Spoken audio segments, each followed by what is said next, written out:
Hi everyone, my name is Kip Ludwig. I'm the co-director for the Wisconsin Institute for Translational Neural Engineering, which is found in Madison, Wisconsin, which is on your screen right now. It's actually set between two lakes and it's beautiful this time of year. I'm very happy to be at the Minnesota Neuromodulation Symposium. I've been to 8 of them, I think, at this point. And Minnesota really is the Silicon Valley for neuromodulation with so many industry companies in the local area. Today we're going to talk to you a little bit about the Injectrode, which is something that we've been developing to really take a different look at spinal cord stimulation for pain. These are my disclosures. I do a lot of consulting for companies that span from transcutaneous non-invasive stimulation to implantable invasive systems. I am also the co-founder of a company called Neuronov, which has actually been spun out to commercialize the Injectrode concept that we'll talk a little bit about today.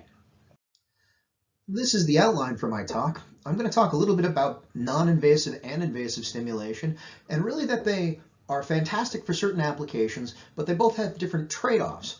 I'm then going to talk a little bit about the Injectrode, which is really meant to be a go-between between non-invasive, inexpensive, non-invasive stimulation and invasive stimulation. And then I'll talk about the data we have today to really that supports some of the advantages we think the Injectrode might have over either systems. It will also have its own disadvantages as well. Now, electrodes can span a number of concepts to stimulate deep nerves. You can attempt to stimulate them from the surface of the skin, such as a TENS unit that's often used for physical therapy. There are percutaneous leads that are connected to an outside stimulator that are often used for trial stimulation and spinal cord stimulation for pain. There are wireless stimulators where there is a transmitter that actually transmits energy and instructions to an implantable mote. And then there are the traditional wired implantable pulse generator invasive systems that you see on the right side of the screen. Now, transcutaneous stimulators, where there is a non-invasive electrode pair placed on the surface of the skin, can stimulate the deep nerves, including the spinal cord, but like a defibrillator of the heart, it typically has to stimulate just about everything in between to activate the fibers at this deep nerve. The other important point is that the fall off of an electric field is very steep. It's actually 1 over r squared, where r is the distance from the electrode pair. So when you're using non-invasive stimulation, you really have to crank up the current to get something to go to the deep nerve.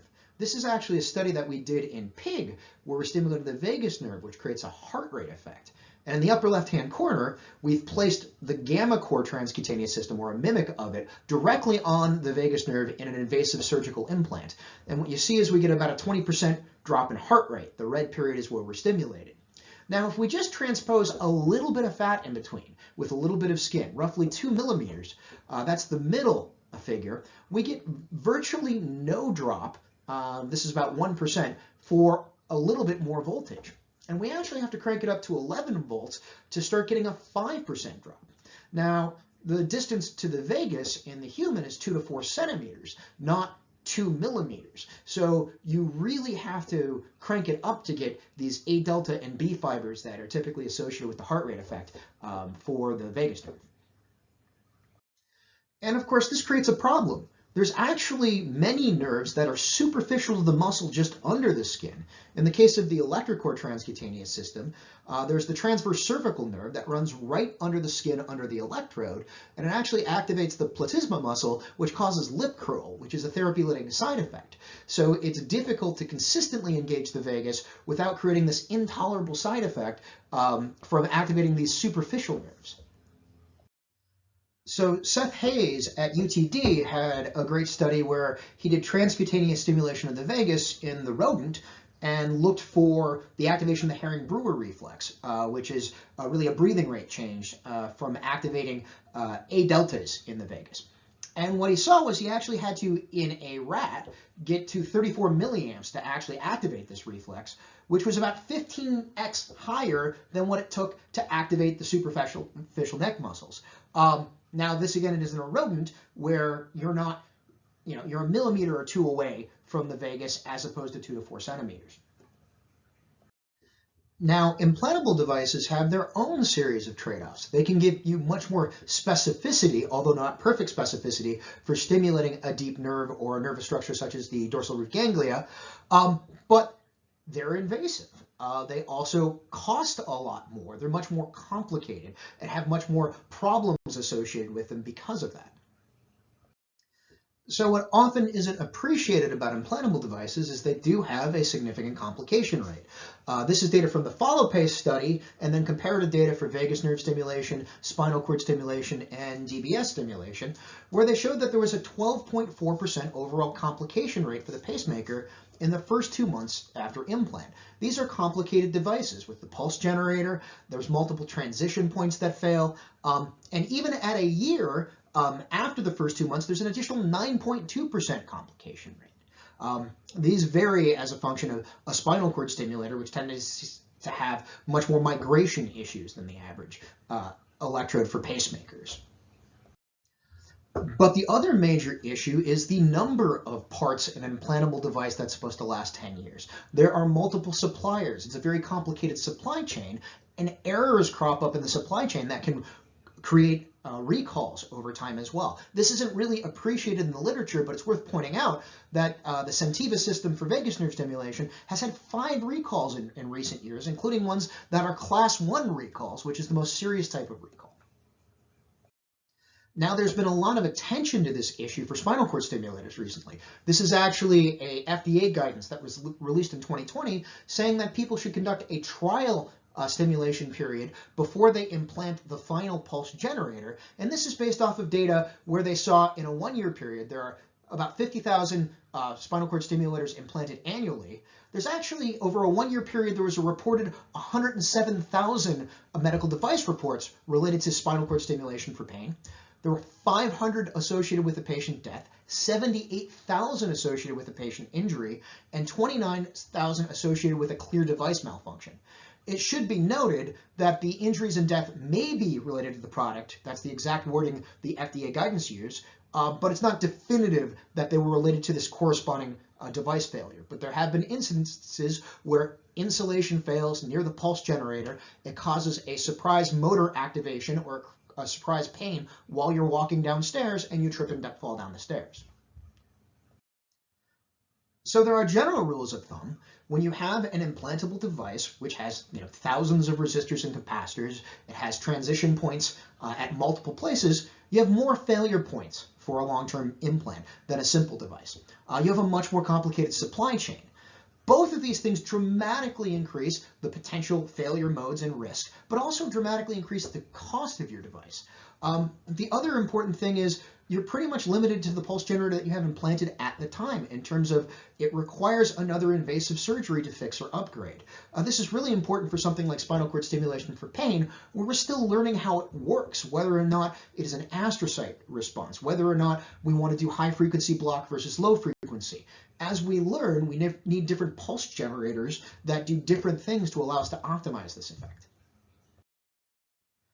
So we were interested in seeing if there was a third option that might be available here. In this particular case, we were inspired by lidocaine injections of nerves, where under ultrasound, a simple, very minimally invasive injection is placed on the nerve.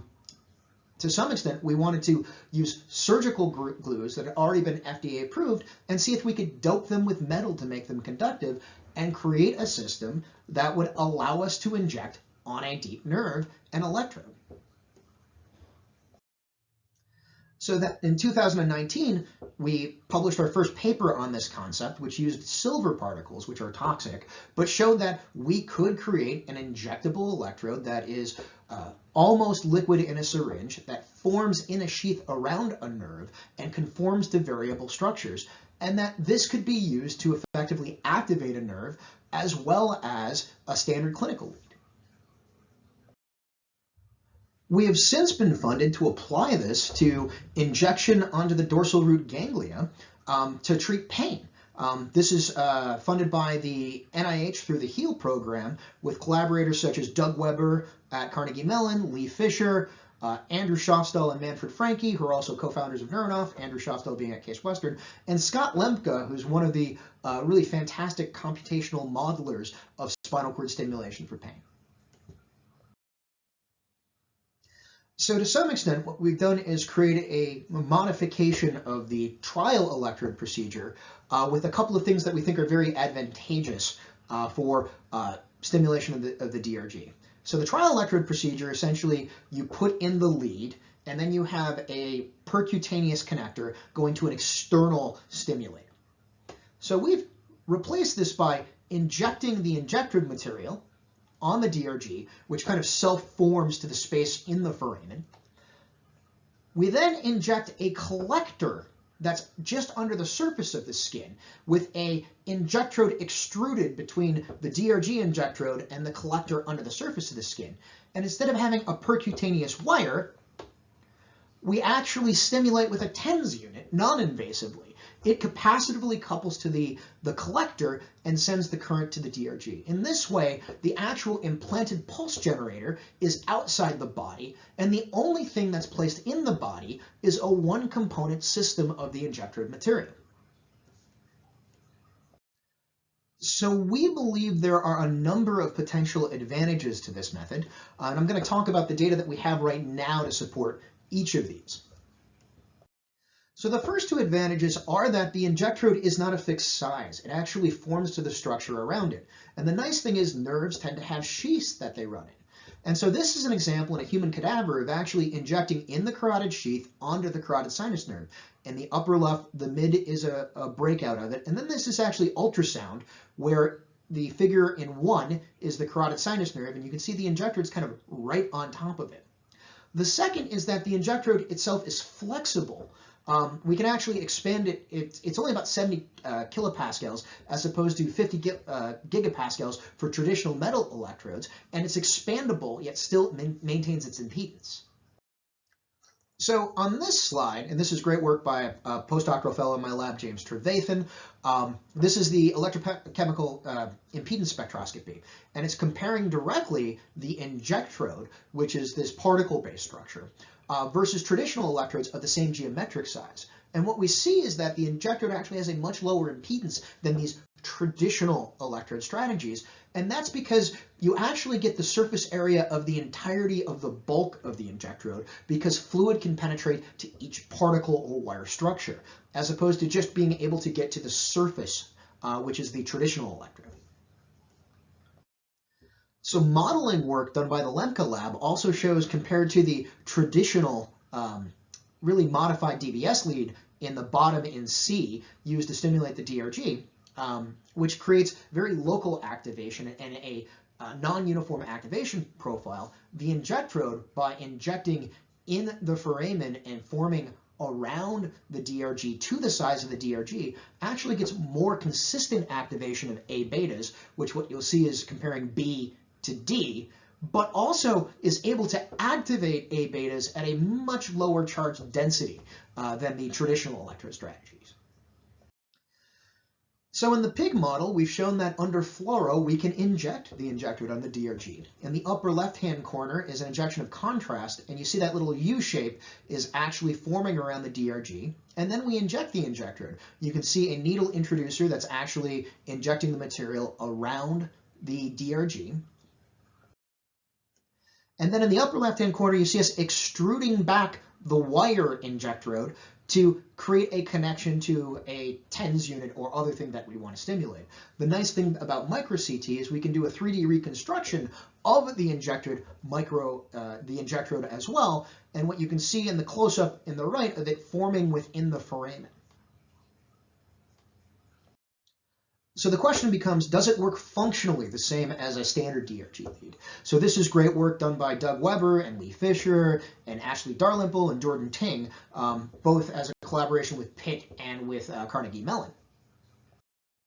And in this prep, which is a cat prep, they injected the Injectrode in the DRG and then directly compared its effect in activating different fiber types by recording at the sciatic nerve and other distal nerves.